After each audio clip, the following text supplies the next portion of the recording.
Greetings, I'm Robert Spencer of Jihad Watch. Welcome to my office. This is my latest book, The Truth About Muhammad. The government of Pakistan has just banned it, confiscating all copies and translations. Shahid Ahmed of the Pakistani embassy in Washington explained, "The book," he said, "is very, very damaging. Let me tell you." And let me tell you, he's right.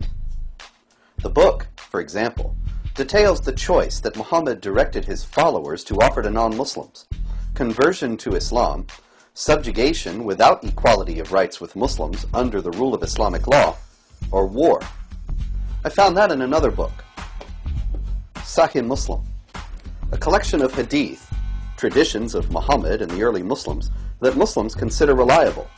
In it, Muhammad says,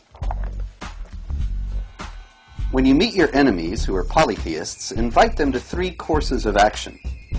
Invite them to accept Islam. If they respond to you, accept it from them and desist from fighting against them. If they refuse to accept Islam, demand from them the jizya, that's a special tax levied on non-Muslims. If they agree to pay, accept it from them and hold off your hands. If they refuse to pay the tax, seek Allah's help and fight them." Is Sahih Muslim banned in Pakistan? Of course not. Also in my book, I quote extensively from Muhammad's earliest biographer, Ibn Ishaq. I have his book right here too. He explains the contexts of various verses of the Quran by saying that Muhammad received revelations about warfare in 3 stages. First, tolerance, then defensive warfare, and finally, offensive warfare in order to convert unbelievers to Islam or make them pay the jizya, that tax again. Is Ibn Ishaq's biography banned in Pakistan? Nope. In fact, my copy right here was printed in Pakistan. Also, in The Truth About Muhammad, I discuss Muhammad's marriage to a 9-year-old girl, Aisha. I got that from this hadith collection, Sahih Bukhari. Bukhari is generally considered by Muslims to be the most reliable such collection.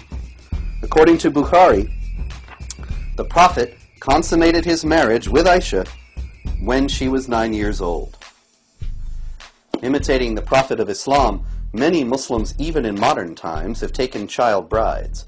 In early 2002, researchers in an Afghan refugee camp found that more than 2 out of 3 second-grade girls were either married or engaged. Virtually all the girls who were beyond second-grade age were already married. Is Sahih Bukhari banned in Pakistan? Of course not.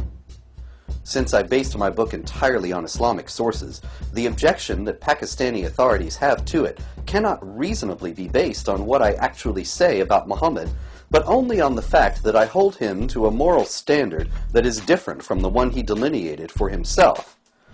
But in a society that is not pathologically insecure, this ought to be not an occasion for banning and confiscation, but for free and open debate. Yet even most American media outlets, both liberal and conservative, are afraid to discuss the presence of this material in Islamic sources and the implications of its presence.